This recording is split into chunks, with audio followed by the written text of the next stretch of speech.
Eh bien salut tout le monde, c'est Bart et on se retrouve sur DevPro, donc un simulateur de jeu Yu-Gi-Oh! Donc voilà, donc je n'ai pas besoin de vous en dire plus parce que bon, quasiment tout le monde connaît Yu-Gi-Oh! Hein, le jeu de cartes à jouer hein, avec Yu-Gi et tout, etc., etc. Et donc du coup, voilà comment ça va se passer. Alors, dans cette série, parce que je pense qu'on va pouvoir appeler ça une série quand même, parce que bon, on va y avoir plusieurs vidéos dessus, je vais créer des jeux, les tester en off, et ensuite, s'ils me conviennent, si je les trouve assez efficaces, je vous les montre. Et donc du coup, voilà. Alors, faudra pas s'attendre à du vraiment très très haut niveau jusqu'à devenir, j'ai envie de dire, un expert. Mais j'arrive quand même à faire des jeux qui sont plutôt très efficaces. Surtout certains d'entre eux où ils peuvent faire des OTK, hein, quasiment. Donc OTK One Turn Kill. Et donc du coup, voilà. Donc là aujourd'hui ça va être un jeu Magespectre. Donc voilà comment ça va se passer. Je vais faire 2-3 duels. Et après à la fin des 3 duels, hein, si j'y arrive, peu importe victoire ou défaite, hein, parce que moi de toute façon je sais que je les ai testés, je serai pas déçu. Eh bien je vous montrerai la decklist.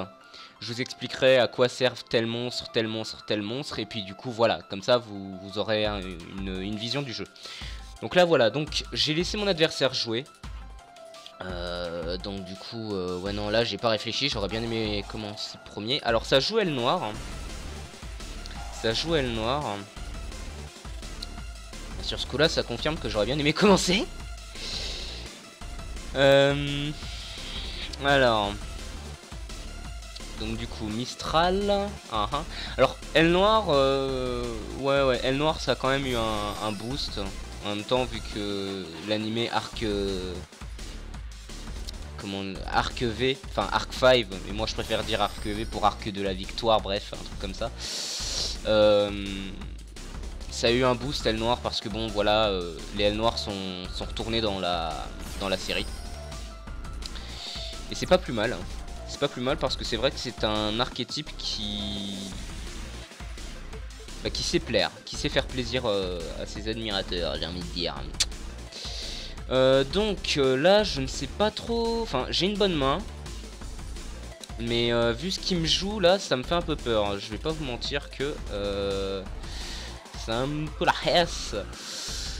Alors ce qu'on va faire, ouais mais du coup il va m'invoquer un autre monstre noir et il va me détruire 2 cartes. Tant pis, donc on va poser le dragon pendule aux yeux impairs. Et je vais invoquer mon Magespectre QB. Ouais, allez. Donc, on invoque Magespectre QB. Alors son effet s'active et je peux prendre une carte piège de mon deck et l'ajouter à ma main. Donc on va prendre une tornade Magespectre. Voilà. Ensuite on va poser et poser. Et donc du coup fin de tour. J'active l'effet du dragon pendule aux yeux impairs. Donc du coup je peux aller chercher un monstre pendule avec 1500 points d'attaque ou moins depuis mon deck et l'ajouter à ma main. Et on va prendre Nekomata. Voilà. Puisqu'il était là. Alors le principe du jeu Magespectre c'est d'invoquer un monstre et ensuite d'aller chercher n'importe quel type de carte, qu'elle soit monstre, magie ou piège, depuis son deck et l'ajouter à sa main. Tout simplement. Donc là ce qui fait... Bon, on va la jouer tout de suite parce que là j'ai pas confiance. Donc tornade Magespectre. Donc je sacrifie mon magicien pour détruire son... Enfin, pas pour le détruire mais pour le bannir plutôt. Son Magespectre... putain, je me confonds. Son aile noire Raikiril Déluge. Qui est un excellent monstre d'ailleurs parce que pour chaque monstre aile noire sur le terrain, il peut détruire autant de cartes. Enfin, pour chaque monstre aile noire excepté lui, il peut détruire des cartes sur mon terrain. Alors j'espère qu'il en a pas un deuxième parce que sinon ça va me Ça va me niquer tout simplement. Donc on va le laisser jouer. Bon après vous avez vu j'ai la force de miroir, mais bon la force de miroir voilà quoi. Il peut me la péter, hein. Ça y a pas de... Attention. Ah. Ah non, donc c'est pas le même. Alors est-ce que t'as un monstre de niveau 5 dans ton... Non. Ok, super. Donc qu'est-ce que tu vas faire? D'accord, c'est terminé. Ah non, tu attaques quand même. Tu attaques. Alors, donc, bah, on joue la force de miroir pour détruire ces monstres. Alors, un détail aussi, c'est que les mages et spectres n'ont pas d'effet pendule. De toute façon, vous le voyez, hein, l'effet pendule, normalement, il est fait juste là. Et l'effet de monstre juste en dessous. Alors, ils n'ont pas d'effet... ils n'ont pas d'effet pendule, mais ils ont des effets...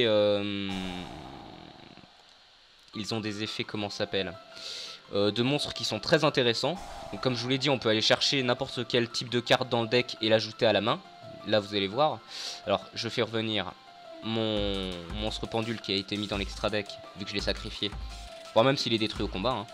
Donc mon QB et Yatta. Et donc là, regardez. J'active l'effet de Yatta et de QB. C'est un effet qui peut s'activer sans arrêt, sans arrêt, sans arrêt. Donc du coup, on a toujours ce qu'il faut dans la main.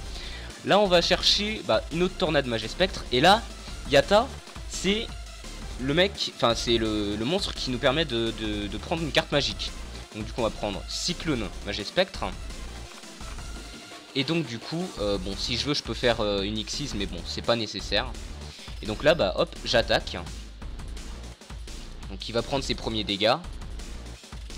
Alors ce qui est bien, c'est que voilà, les mages et spectres ne sont ni ciblables ni destructibles par des effets de carte. Donc du coup, les forces de miroir et les chaînes démoniaques, les trucs comme ça, bref, tout ce qui peut les détruire ou les cibler pour annuler les effets et tout, ça ne marche pas. Ils sont pas ciblables.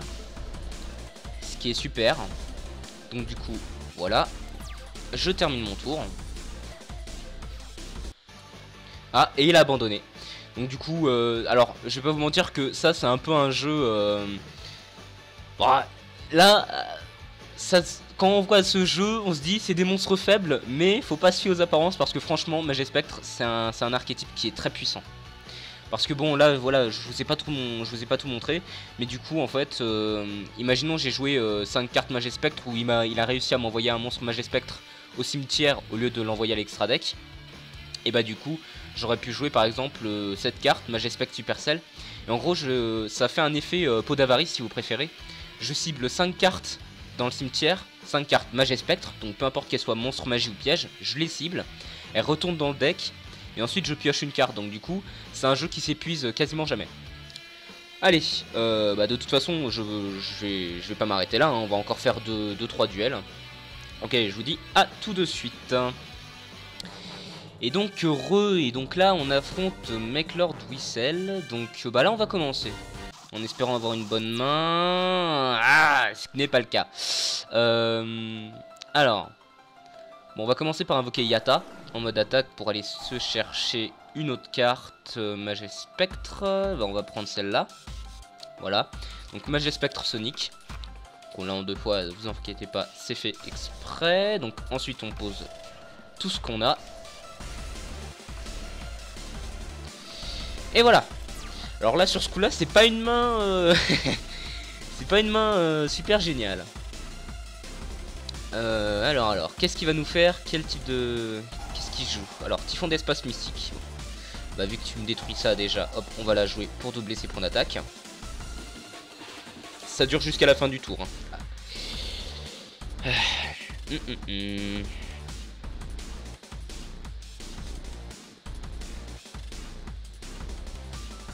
Ça va peut-être modifier sa stratégie vu que j'ai boosté mon monstre, je ne sais pas.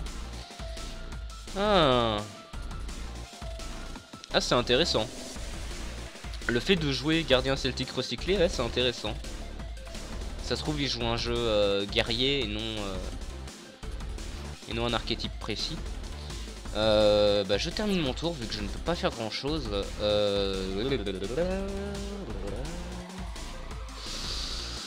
Je vais placer mon Yatta en mode défense parce que là je peux rien faire. Là j'ai pas une main Même mes pioches là, c'est pas ouf.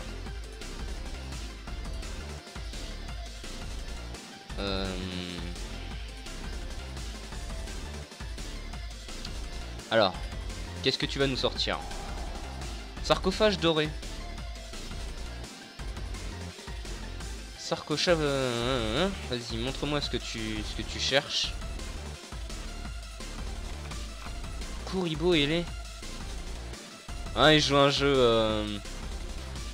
C'est pas un archétype précis, je pense que c'est un jeu... juste pour se faire plaisir. Ah, pas mal hein. On va peut-être pouvoir se refaire. Donc là, je place mon dragon pendule aux yeux impairs. Et je termine mon tour. End phase, j'active l'effet de mon dragon pendule. Donc, non.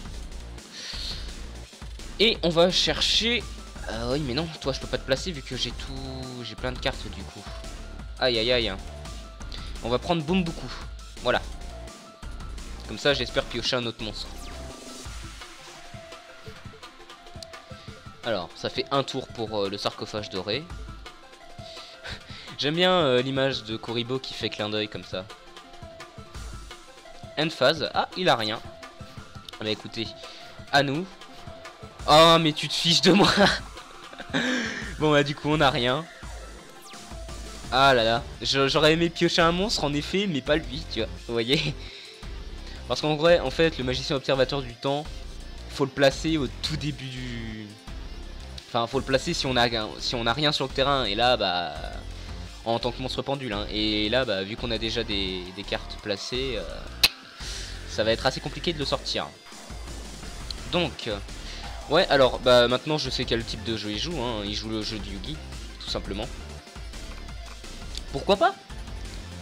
Pourquoi pas? C'est quand même assez rare de voir des joueurs jouer comme ça. Alors là, ce qu'on va faire, c'est qu'on va jouer Bumbuku. On active son effet, donc du coup, on peut aller chercher un monstre Magespectre, pardon, depuis notre deck et l'ajouter à notre main. On va prendre Kirin, la licorne Magespectre. On va placer le pendule. Voilà. Hop. Et donc du coup, Pendulum Shokan. Hop. Et on fait venir bah, le magicien observateur du temps. De toute façon, je ne peux pas faire autre chose. Alors là, vous voyez l'extra deck du coup. Et ouais.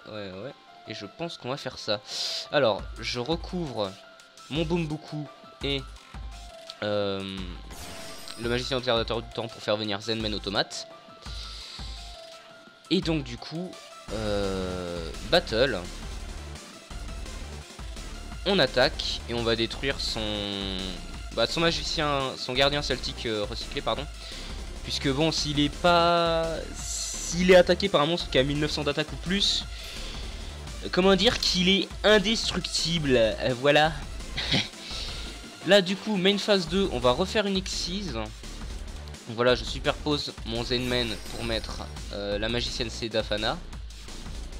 Et fin de tour. Alors là, j'ai fait venir la magicienne Sedafana juste pour détacher les matériels Xyz. Puis là, bon, je vous laisse lire les effets, hein, si ça vous intéresse point. Donc du coup, qu'est-ce que tu vas sortir? Alors là, pendant 10 tours, il n'y a rien eu d'intéressant, c'est dommage. Mais bon. Là, on va se rattraper. Là, on va bien se rattraper. Ça va être pas mal. Donc, il met le gadget rouge en mode défense. Kuribo il est. Bon. Bah écoute, ok.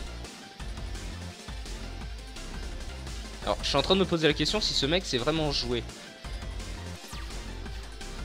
Alors, à nous.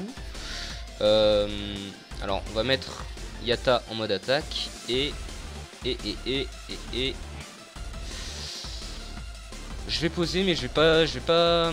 Alors là, en fait, ce que je pourrais faire, c'est soit jouer ma carte Magespectre, Cyclone Magespectre, soit sacrifier mon Yatta et après le réinvoquer en pendule. Je vais pas le faire tout de suite. Je vais attendre de voir ce qu'il me réserve exactement. Et donc là du coup on va attaquer son monstre en mode défense. Effet de magicienne Sedafana, c'est qu'elle inflige des dégâts perçants. Voilà. Et du coup je peux me débarrasser d'un matériel exquise. Et donc là hop on peut attaquer. Voilà, et donc là du coup effet de Kuribo, il ne perd pas de dégâts jusqu'à la fin du tour. Ce qui n'est plus utile vu que bah on a réussi à briser son truc. Alors, qu'est-ce que tu vas faire? Alors, il joue quand même un jeu assez bizarre, mais c'est dommage. J'aurais aimé affronter un mec qui joue un archétype précis, bah, comme Elle Noire par exemple tout à l'heure. Bah, franchement là je suis pas déçu, mais je suis un peu surpris. Alors là on va jouer Cyclone Mage et Spectre. On sacrifie notre monstre pour détruire son monstre face cachée, donc gadget. Encore invocation pendule. On fait revenir Yatta. Effet, on peut rechercher une carte magique et l'ajouter à notre main. On va prendre Mage et Spectre, Tempête Mage et Spectre. Et donc du coup on va attaquer tout simplement. Hop, Mage et Spectre Yatta.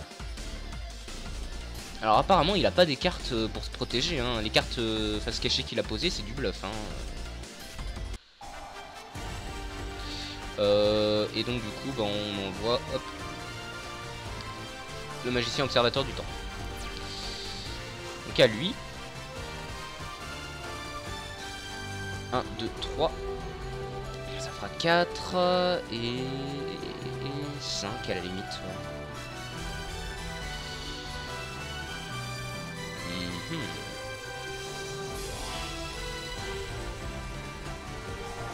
Bon là en revanche, ouais non, il joue des cartes. On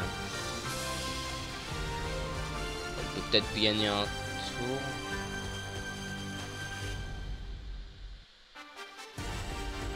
Marshmallow, oh là là.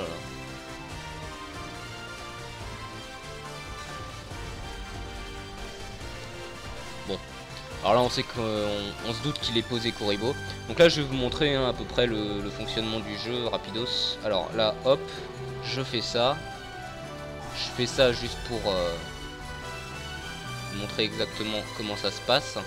Et donc là je joue Mage et Spectre Supercell. Je l'active maintenant vu que j'ai 5 cartes Mage et Spectre dans le cimetière. Il retourne dans le jeu. Et du coup je pioche une carte. Tout simplement. Bon là on va détruire une carte face cachée parce que bon je sais pas ce qui... Ah ouais non il joue vraiment un jeu fondé sur Yugi. Bon et du coup il est parti. Bon tant pis c'est pas grave. Et on se retrouve pour un troisième match. Et donc voilà. Alors on fait la feuille. Troisième match. Réfléchis pas trop non plus hein. Voilà. Allez.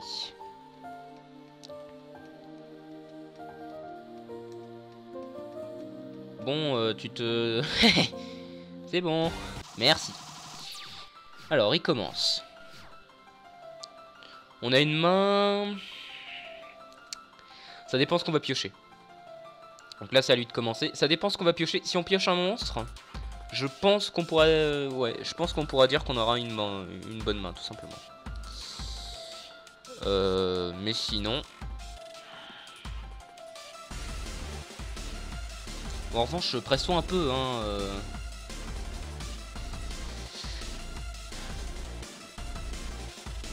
C'est pas que je m'ennuie, mais bon. Un pour un. Oh non, ça joue zombie. Ah, je comprends maintenant pourquoi t'es de tension, hein.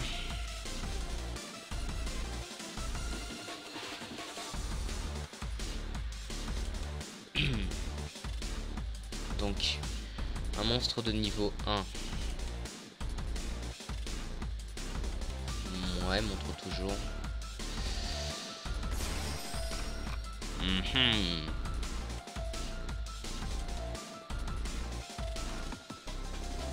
D'accord.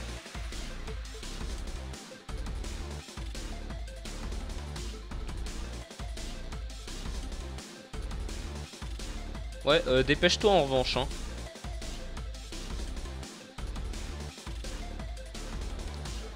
On y est encore longtemps, hein.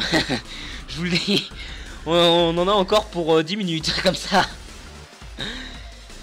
Ah putain, non, en plus, bah j'ai l'impression... Ouais non, il joue à un jeu zombie, là, je veux dire... bon, ça le reflète, hein, de tension, mais bon...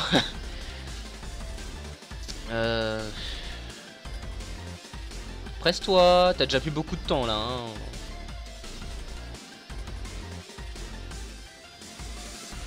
Ah, le mec qui est là, mais pour nous faire perdre notre temps, c'est... Waouh. Impressionnant. Tu peux terminer ton tour à la limite, hein, ça m'arrange. D'accord, alors tu me demandes d'envoyer une carte. D'accord, alors bah du coup on va envoyer ça.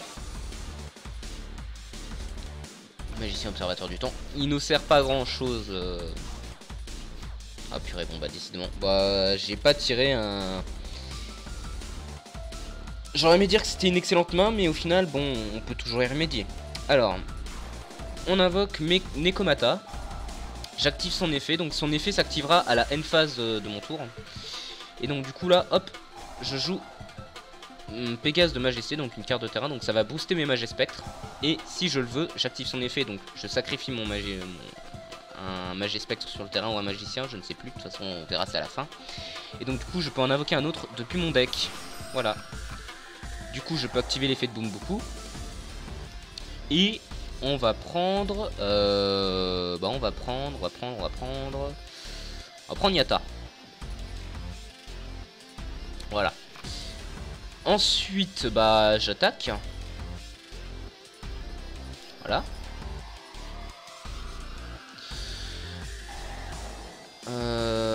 Alors, franchement, je sais pas si j'ai... Ouais, je pense que c'était une mauvaise idée d'attaquer lui, mais bon. C'est pas grave, on pourra se refaire, je pense.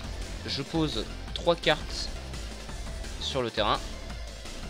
Et je termine mon tour. Effet de Nekomata.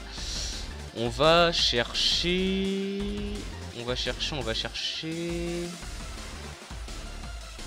on va chercher un... Kirin. Voilà. Et du coup, à lui de jouer.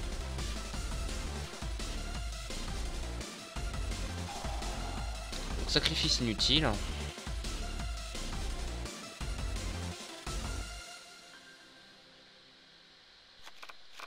D'accord. Effet pour envoyer un autre crâne serviteur. Ouais, je crois qu'il gagne des points d'attaque pour chaque crâne serviteur dans le cimetière ou quelque chose comme ça, non? Ou c'est qu'il a un indestructible? Ouais, je sais pas. Bon, en attendant, là, c'est dommage parce qu'on n'affronte pas des gens si ouf que ça, j'ai envie de dire. Donc là, on va placer le pendule. Donc, Kirin et Yatta. On peut placer le pendule avec n'importe qui, hein. Yatta, Gamma, Kirin ou Neko. Peu importe, hein, si vous pouvez, faites-le. Tout simplement. Moi, je fais avec ce que j'ai à portée de main, on va dire. Et là, j'ai Misclick. Est-ce que je peux... Bah non, trop tard. Ouais, là, j'ai fail. J'aurais dû jouer une carte Mage Spectre au lieu de balancer tout de suite la sauce.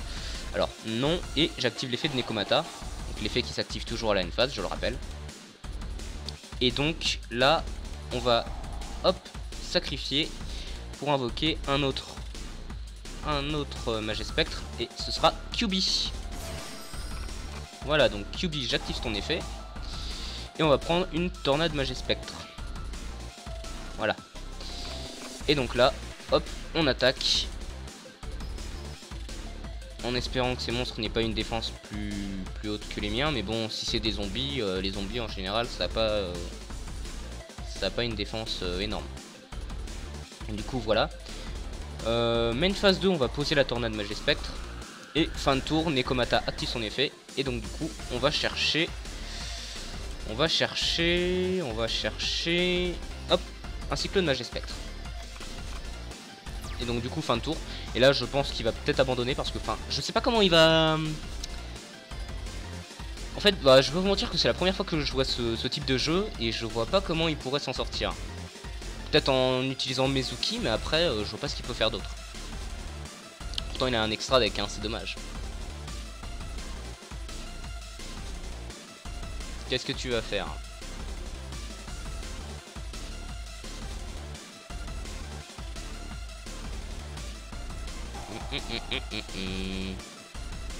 D'accord. Donc il bannit 2 crânes serviteurs. Ok. Et il l'invoque. D'accord. Ah non! Ah d'accord, ok! Ok, d'accord! Ok, oui! Lorsque cette carte est détruite au combat et envoyée retirer du jeu. Ouais bah tu sais quoi? Non, je te le bannis. Allez hop, salut! J'ai pas envie de le voir celui-là. Voilà. Ciao! Tu m'en feras des vacances. Ok, bah j'ai compris le type du jeu. Maintenant je sais à quoi m'attendre. Donc Mezuki, tu vas faire venir. D'accord.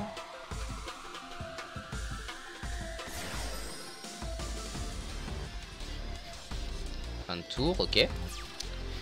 Alors, à nous. Alors on va jouer Cyclone Mage et Spectre. Pour le détruire son monstre par un effet de carte. Au moins comme ça on pourra attaquer directement. Et donc du coup, hop, pendule. 1, 2 et 3. En attaque. En attaque. Et en attaque. J'active l'effet de mes 3 mages et spectres. Et donc, bon, à fin de tour, là on va chercher Kirin. Et là, hop, on va se prendre une carte au piège. Bah on va prendre la dernière Majespect Tornado. Donc là maintenant on va sacrifier Nekomata. Et du coup, voilà. On peut faire venir notre petit copain Kirin. Et alors là, attention. J'attaque avec mes 3 mages et spectres. Donc il va lui rester des points de vie, mais plus beaucoup. Donc voilà, hop, on attaque. Et donc là, j'attaque. J'active une mage et spectre sonique pour doubler l'attaque de ma licorne mage et spectre. Mais du coup, les dégâts que j'inflige sont divisés par 2. Mais si j'active une deuxième mage et spectre sonique, ça change tout autre chose, parce que du coup ça voudra dire qu'il subit 4600 de dégâts. Et voilà, et du coup 100 points de vie. Main phase 2, on pose. Et du coup fin de tour. Voilà. Et du coup oui, c'est vrai qu'on peut aller se chercher. Bah on va prendre Yatta. Parce que Yatta, on a gagné. Voilà. Alors c'est vrai, j'ai pas pensé à utiliser l'effet de Pégase de Majesté, mais bon là franchement on va pas se mentir que c'était pas nécessaire. Oh quoi que si, peut-être pour finir le duel. J'aurais pu doubler par 3 si j'avais invoqué Yatta. Je sais pas. J'ai pas réfléchi, j'y ai pas pensé. Je ne sais pas. Faudrait refaire les calculs. Donc du coup bah, ce qu'on va faire c'est qu'on va le détruire directement. Je vais l'empêcher de jouer. Hop, et du coup au revoir. Là vous voyez, bon bah connexion perdue. Quand connexion perdue ça veut dire qu'il rage quitte ou qu'il clique bah, voilà, sur la croix rouge, voilà.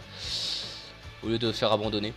Enfin bon peu importe. Là vous avez vu, hein, j'ai 8000 points, il lui restait 100 points. Là on allait faire une perfect game. Hein. Puis j'étais pas forcé de sacrifier mon monstre pour le détruire. Je pouvais activer l'effet de Kirin. Et en gros l'effet de Kirin c'était je cible un monstre pendule sur mon terrain. Et je cible un monstre sur son terrain. Et du coup les 2 cartes reviennent dans la main. Simplement. Du coup ça l'aurait quand même handicapé sur ce coup là. Ouais, du coup voilà, donc on a fait nos 3 duels. Donc je vous emmène à ma decklist. Allez, à tout de suite. Et donc donc nous voici dans la decklist. Donc voilà le jeu que j'ai utilisé. Donc Mage et Spectre, hein, de toute façon vous le voyez en haut. Et donc voilà, donc commençons. Donc déjà pour commencer dans mon jeu, j'ai mis alors j'ai mis 3 dragons pendules aux yeux impairs. Donc en gros eux c'est de la récupération. Donc en gros je le joue en monstre pendule. Et du coup effet, je peux rajouter n'importe quel monstre qui a 1500 d'attaque ou moins depuis mon deck à ma main en monstre pendule. Et donc vu que les mages et spectres ont tous 1500 points d'attaque ou moins, à l'exception de Kirin, et ben je peux récupérer n'importe lequel. Ce qui est assez génial. Ensuite donc on a la licorne Mage et Spectre Kirin. Donc voilà, hein, donc son effet, bah, je vous en ai parlé tout à l'heure. Ensuite on a le magicien observateur des étoiles et le magicien observateur du temps. Donc eux c'est obligé de les mettre ensemble, pas autrement, parce qu'en gros disons que si je mets un magicien observateur du temps sans son observateur des étoiles et l'inverse, voir si c'est dragon pendule aux yeux impairs, mais bon ce sera pas utile.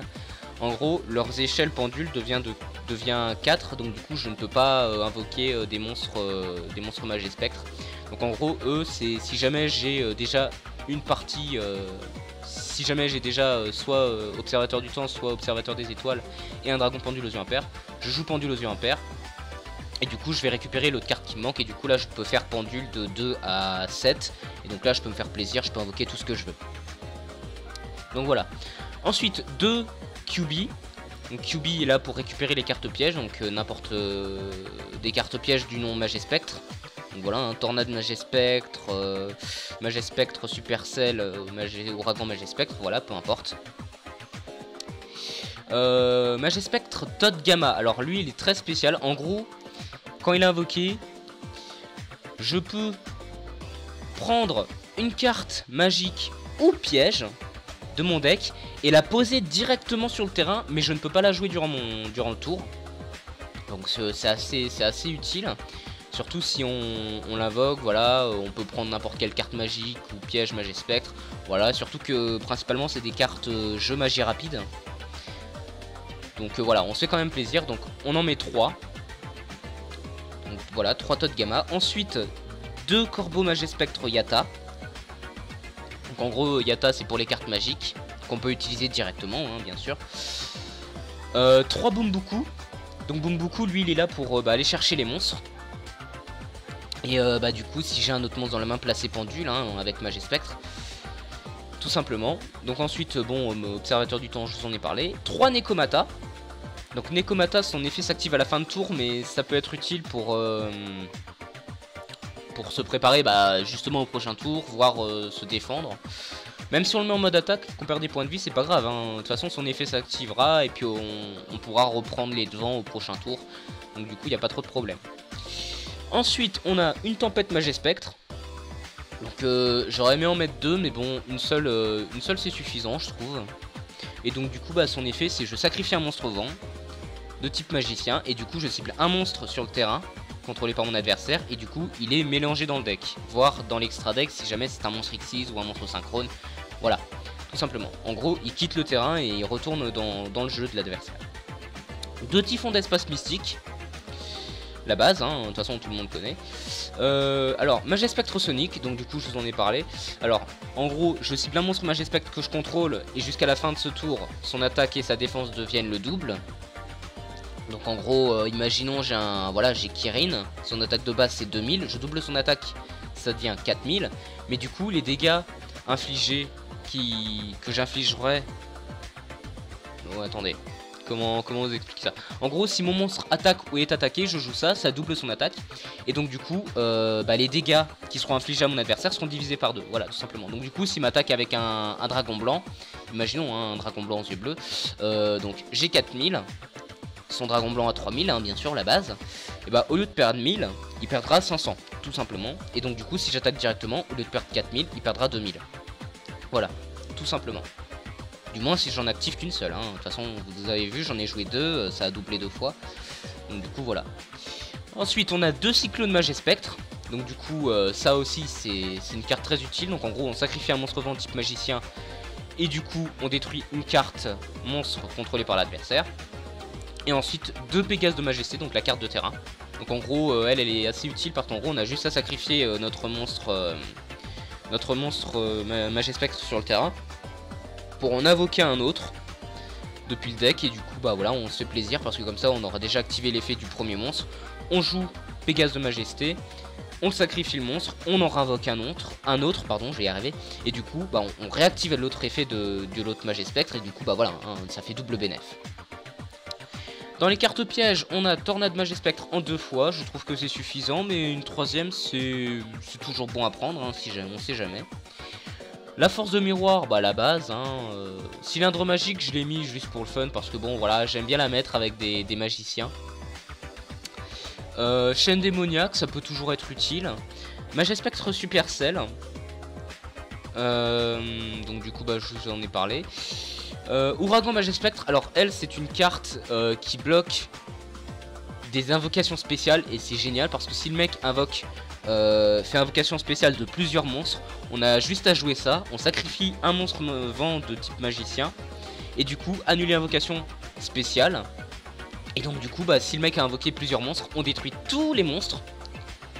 Et donc du coup ça fait quand même assez plaisir. Donc du coup voilà. Et pour finir on a une annulation d'attaque.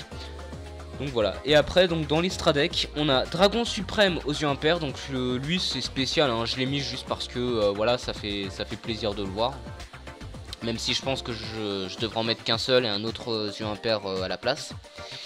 Ensuite on a 2 dragons X6 de la Rébellion des Ténèbres. Donc voilà, si on peut les faire c'est parfait. 3 utopies, 2 numéros 101 Honneur Silencieux Arche, 2 magiciennes Sedafana, 2 Castel, et ensuite on a 2 Zenmen automates. Donc voilà, tout simplement c'est juste ça, c'est tout bête. Donc du coup ça nous fait 20 monstres, 10 cartes magiques et 10 cartes pièges. Bon, c'est un jeu qui est plus ou moins équilibré. Même si ce jeu, je vais pas vous mentir que si je pouvais le modifier encore, j'hésiterais pas à le faire parce que bon, c'est pas l'un des meilleurs, mais c'est pas l'un des pires non plus, hein. C'est pas le dernier des derniers, tout simplement. Donc du coup voilà, donc j'espère quand même que cette vidéo vous aura plu sur le jeu Magespectre. Donc voilà. N'hésitez pas à me donner vos avis, hein.